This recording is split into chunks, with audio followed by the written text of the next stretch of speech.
الحمد للہ وکفی وسلام علی عبادہ الذین اصطفی اما بعد۔ میرے محترم بھائیو اور دوستو، اللہ جل جلالہ نے اس زمین پر نبی علیہ السلام کو اور باقی انبیاء کو اپنا نمائندہ بنایا ہے۔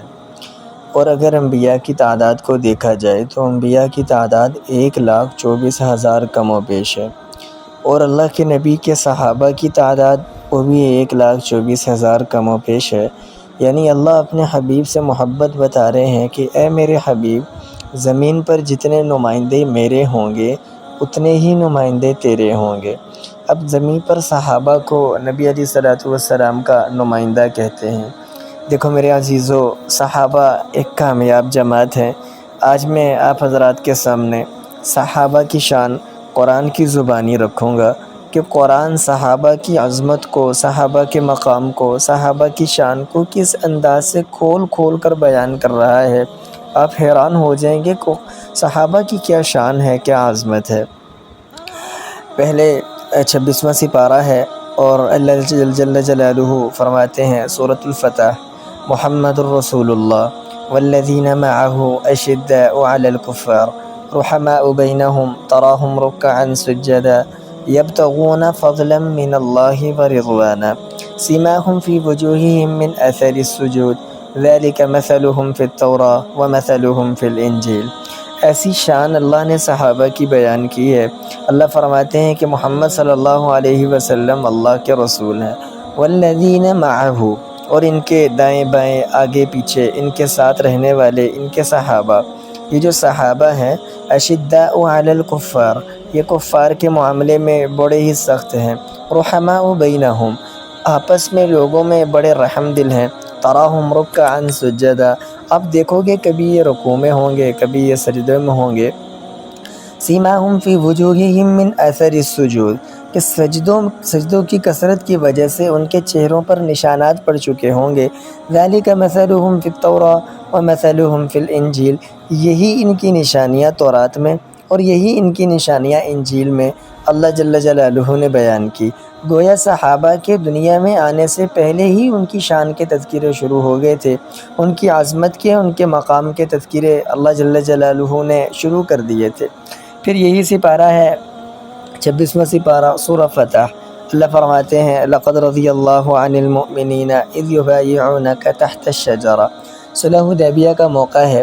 حضرت عثمان رضی اللہ تعالی عنہ کو نبی علیہ السلام نے سفیر بنا کے مکہ میں بھیجا کہ آپ جائیں اور وہاں جا کر صلح کی بات کریں تاکہ ہم مکہ آ سکیں اور حج اور عمرہ کے فرائض سر انجام دے سکیں۔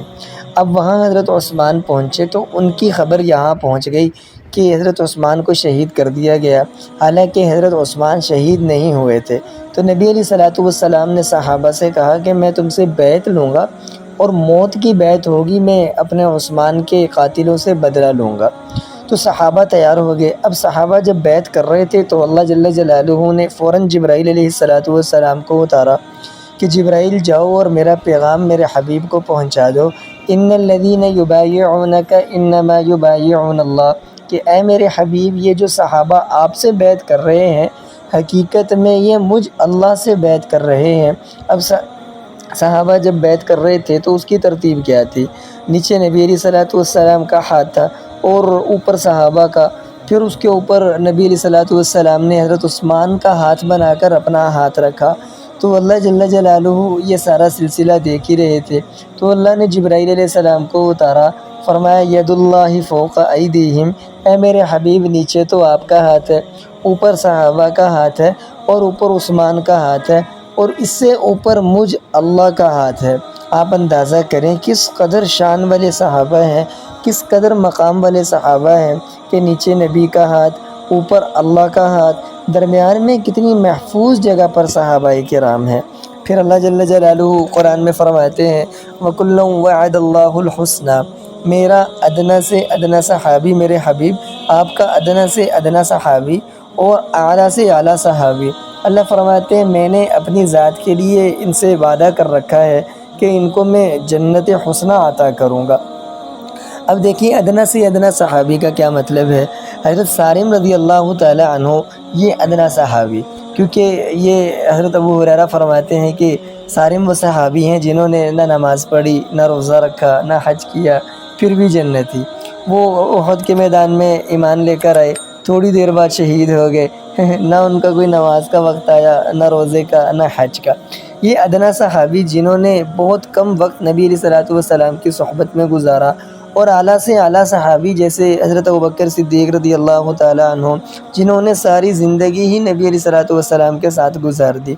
تو فرمایا وَكُلًّا وَعَدَ اللَّهُ الْحُسْنَى، اے میرے حبیب آپ کا ادنا سے ادنا صحابی اور اعلیٰ سے اعلیٰ صحابی، ان کے لیے مجھ اللہ نے اپنی ذات کے ساتھ وعدہ کر رکھا ہے کہ ان کو میں جنت حسنہ عطا کروں گا۔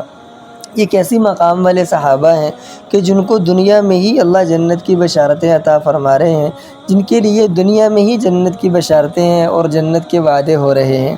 پھر اللہ جل جلالہ، دیکھیں جب کوئی بزرگ آتا ہے کسی کے دسترخوان پر بیٹھ کے کھانا کھاتا ہے اور جاتا ہے، تو گھر کے لوگ اپنے بچوں کو اس دسترخوان سے بچا ہوا کھلاتے ہیں کہ اس میں برکت ہے۔ وہ بچوں کو بھی اور اپنے خاص لوگوں کو بھی وہ کھلاتے ہیں، تسی بھی آ جاؤ، تسی بھی آ جاؤ، تسی بھی کھا لو۔ اپنے خاص لوگوں کو بزرگوں کا بچا ہوا کھلاتے ہیں۔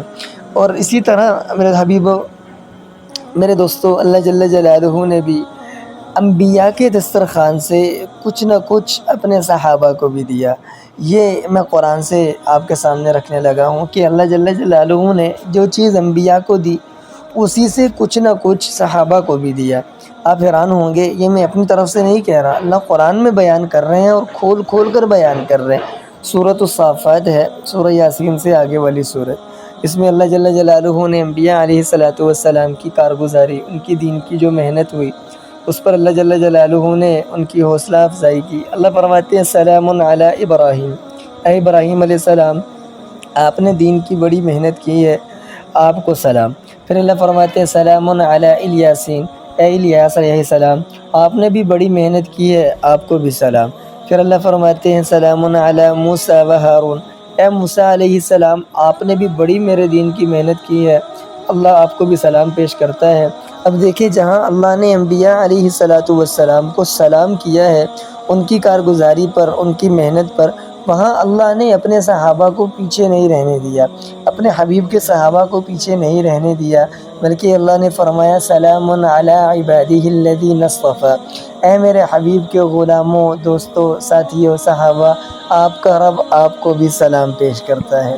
یہ کیسی محبت اللہ بیان فرما رہے ہیں، صحابہ کی کیا شان بیان کر رہے ہیں کہ اللہ جل جلالہ نے جو چیز انبیاء کو دی اس میں سے ہی اللہ نے صحابہ کو بھی دیا۔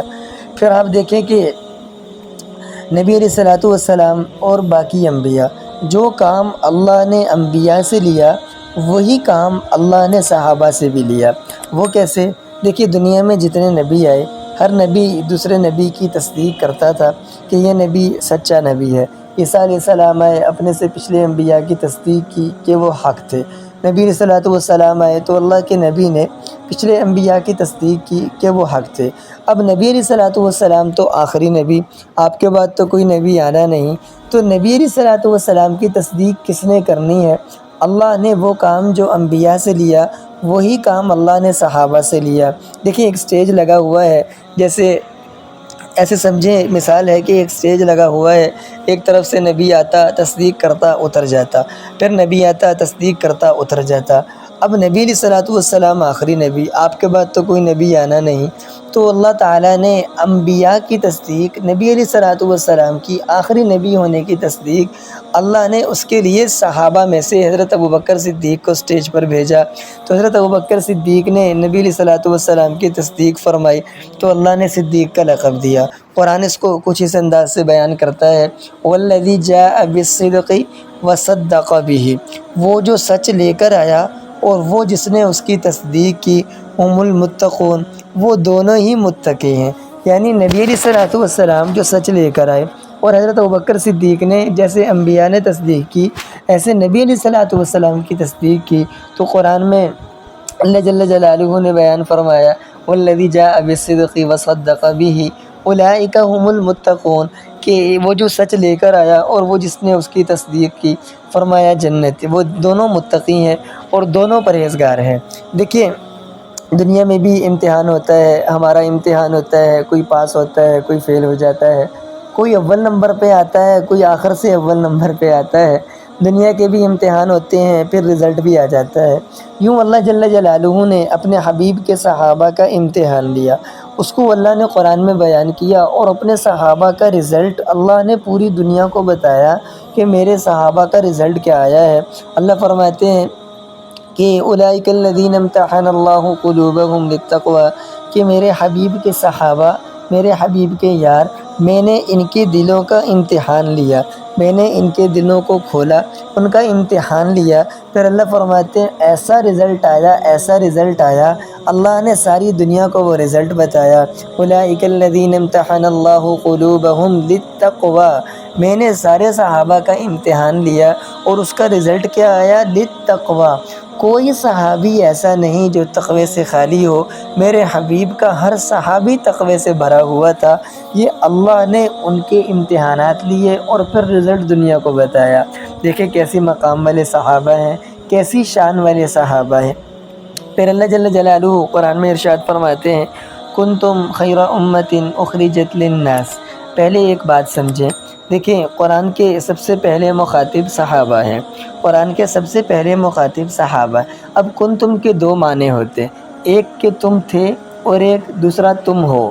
اللہ جل جلالہ صحابہ کے بارے میں بھی فرما رہے ہیں کہ تم اس امت کے سب سے بہترین لوگ ہو، کیونکہ سب سے پہلے مخاطب تو صحابہ ہیں، اللہ پہلے صحابہ کو مخاطب ہیں۔ خیر اس میں تفضیل کا صیغہ ہے، اور اس میں تفضیل یہ سپرلیٹو ڈگری ہوتی ہے، اس سے اوپر کچھ نہیں ہوتا، یعنی سب سے بہترین لوگ وہ میرے نبی کے صحابہ ہیں۔ کیسے مقام والے لوگ ہیں کہ اللہ ان کے تذکرے یوں کھول کھول کر قرآن میں بیان کر رہے ہیں۔ اللہ تعالی ہمیں صحابہ سے سچی محبت نصیب فرمائے۔ عظیم لوگ، عظیم کائنات کے لوگ وہ میرے حبیب کے صحابہ ہیں۔ اللہ تعالی ہمیں صحابہ کرام سے الفت عطا فرمائے۔